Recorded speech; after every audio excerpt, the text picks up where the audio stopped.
Welcome to the channel, or welcome back to the channel. It's 8:39 and we're in Modesto, California. And we have a 9:30 appointment to transport 3 vehicles. Since we're here almost an hour early, what are you going to be doing? I'm gonna grease the bearings, the equalizers, do a inspection for any cracks on the equalizers. As he mentioned, he's going to go ahead and grease the equalizers, and what he needs for this, of course, is a grease gun with grease and the jack. And this is a bottle. Is it called a bottleneck? What is it called? It's a bottle jack. Oh, bottle jack. Yeah, see, hydraulic bottle. See it? Yeah, bottle jack, 610. Yeah. And you could buy these at Harbor Freight, about $35, or shop at the flea market, find them for $7. And hopefully they work if they don't leak. So you guys are probably wondering why I got to jack up the trailer. It's because the grease fitting on this one right here, I need to replace it, but if I jack up the trailer up, it does get the grease in the inside. But if I try to grease it right now, it won't.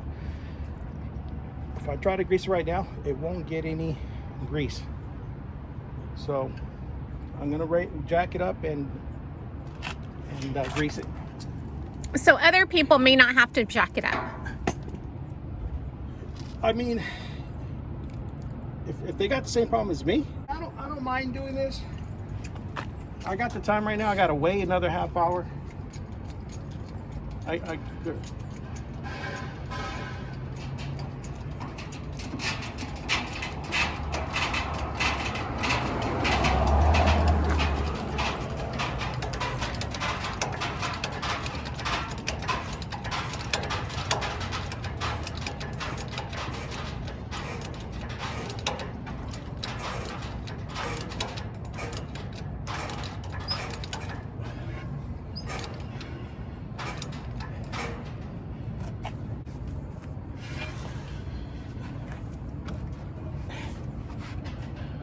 See, right now I'm doing an inspection. It's got a little play on it. So what I'm gonna do, I'm gonna take the pin off, turn it one to the next notch.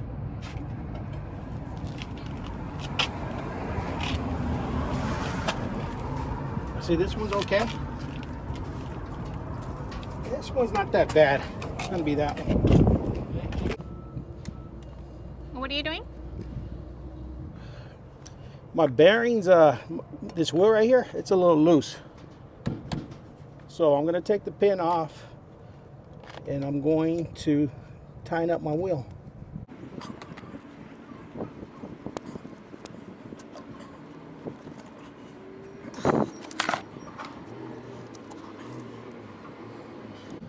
Okay, now,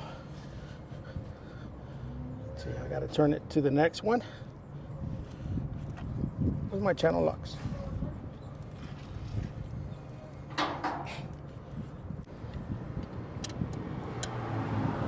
Right.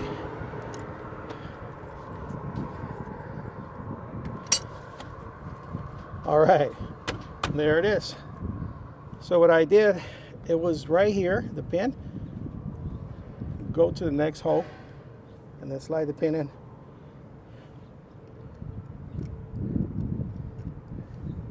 But I keep forgetting to buy new ones. So guys, if you're out there, get some pins, some extra ones, and leave them in your truck. This right here is, I do gotta replace. I gotta get some spares.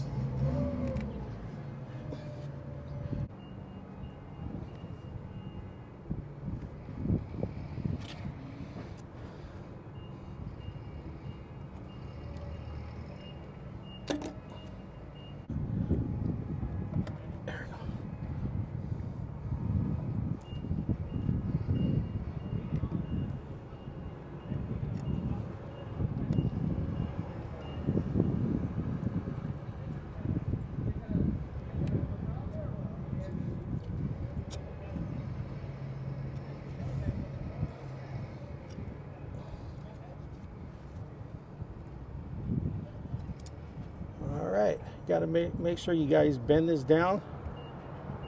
If you don't bend it enough, you're gonna have a hard time putting this in.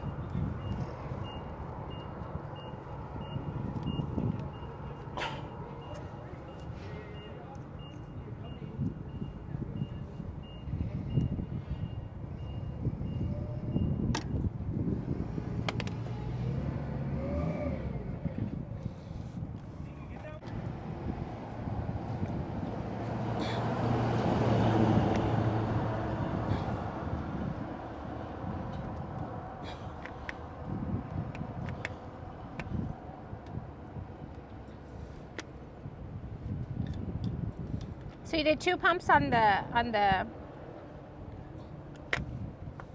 Yeah. and then you're filling the rest of it, right? Yeah. Yep. And what type of grease do you use? It's a high temperature grease. High temperature bearing grease. High temperature bearing grease. Yeah, you don't want to start using cheap grease because these things do get hot, guys.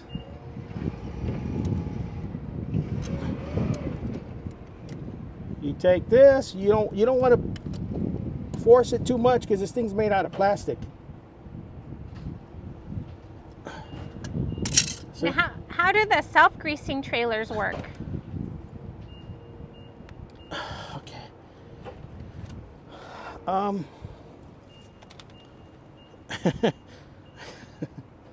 Say that again? How do the self-greasing trailers work? I'm Don't they have trailers that self-grease? They self-grease.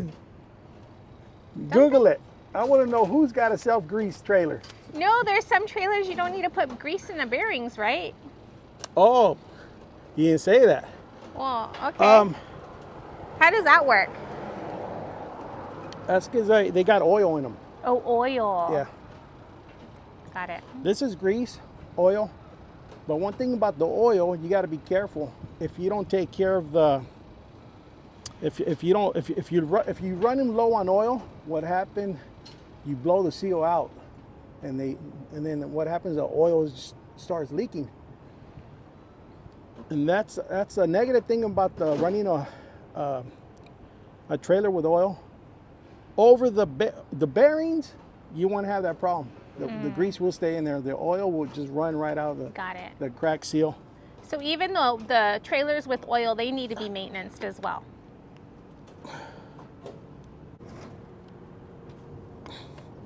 Go in the truck and put the brakes on.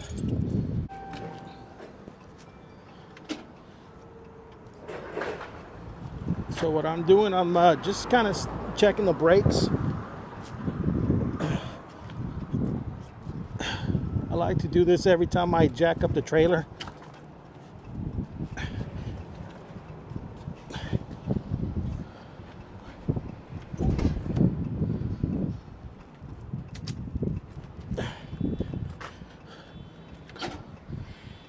Okay, it looks good. All right.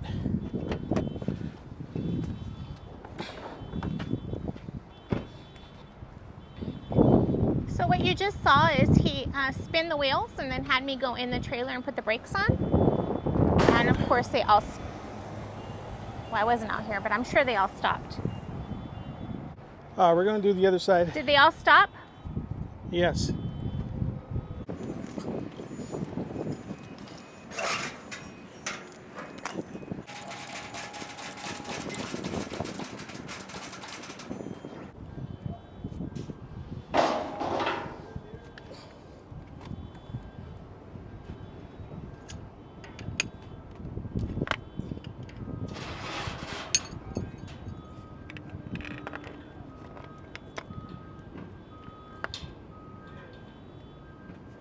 Now you're putting grease on the leaf springs?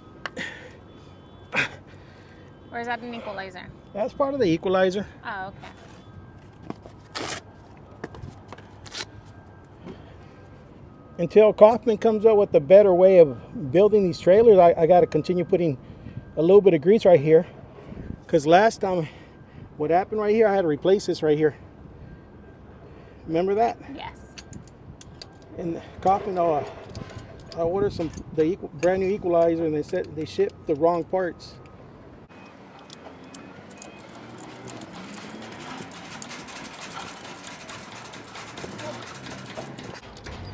Like to put a little bit of grease right here.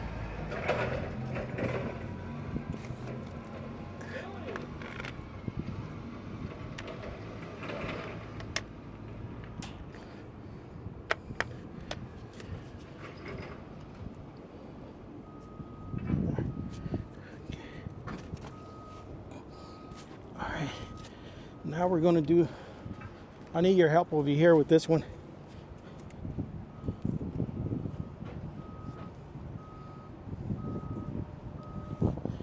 Ready? Go in the truck. Now we're going to check the brakes.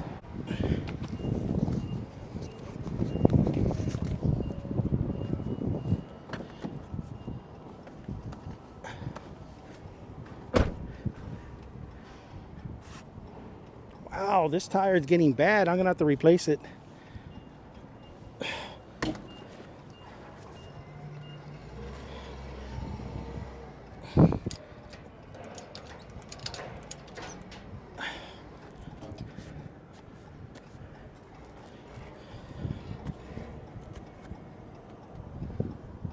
Go ahead. Okay, brakes are working good. Yep. We're good.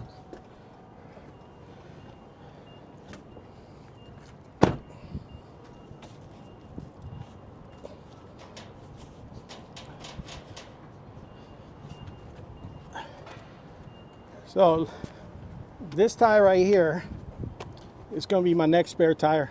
I'm going to spin it. Oh, yeah. See right there? See, that's why it's a good idea to inspect these tires.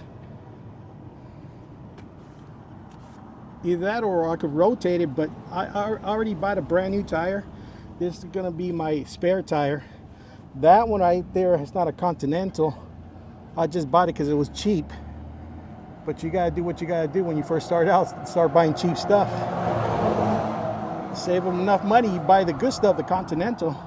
But this is my old, it came with the trailer.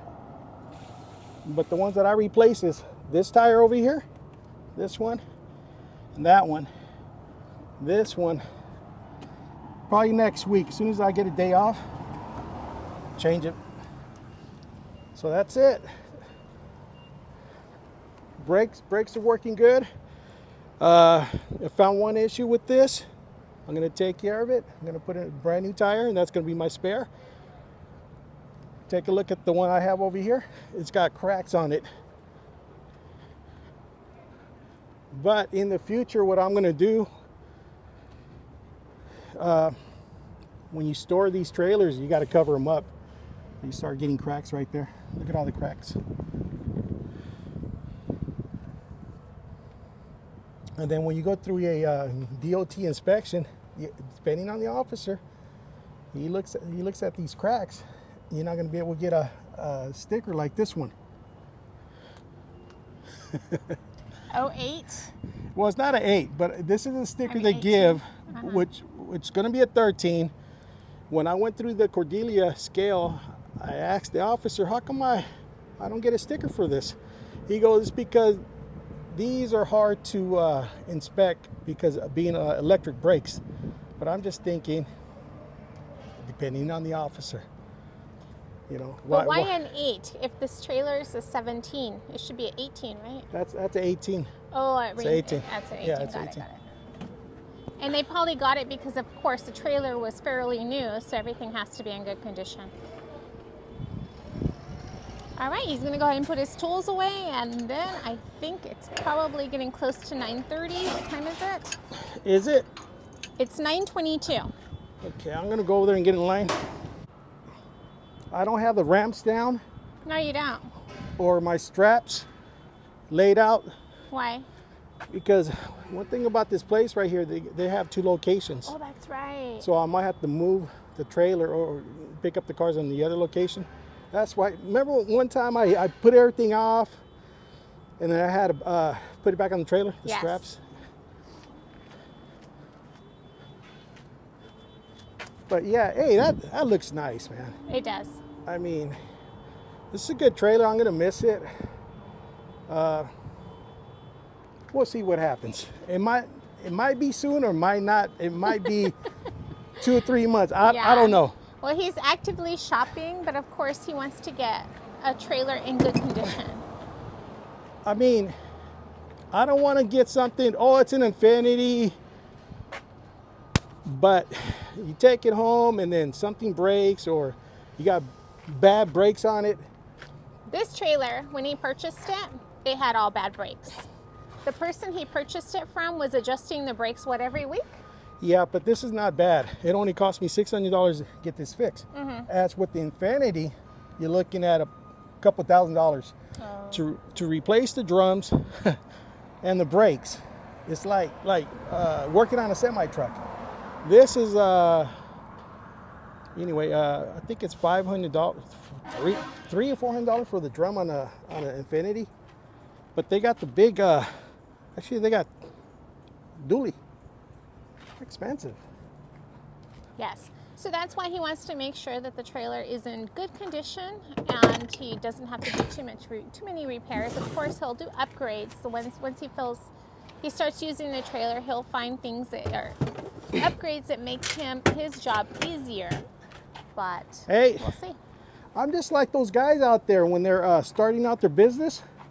I feel like I'm just starting out. Yeah, right? This right here, it just gave me a little experience and practice.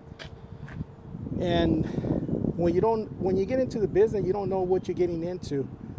You get to know your trailer. You might have bought the wrong trailer. Hopefully you don't buy the wrong trailer. You might have bought the wrong truck. There's a lot of different ways of doing this, of starting your business. If you have a budget of $30,000, you could do it. If you can't find the trucks and trailer, they got auctions out there. Yeah. If I got to go all the way to Houston, Texas for a $20,000 2019 Infinity GN 500, I will do that. Actually, the trailer is not in Houston. It's East Texas. It's even further. Oh, I'm sorry. Yeah, right? It's even further. You got the keys? You got the keys? No, I don't have the keys. But the reason he bought a Dodge 5500 is because when he started, he knew that at some point he was going to want to upgrade the trailer to either a 5 or 6 car. That's right. For you guys out there saying, oh, you don't need a 55 for an Easy 4 Kaufman trailer, it's because I was thinking about the future when I first started this. Yes. And by talking to all the Odessa guys out there with the 5500, and they had an Infinity, you go, hey, if you're going to get into the business, you need to get a 5500. Yes. Because they started with the 3500. A year later, they had to upgrade to a 55. And in October of this year, it'll be 3 years with both doing car hauling with this truck and this trailer.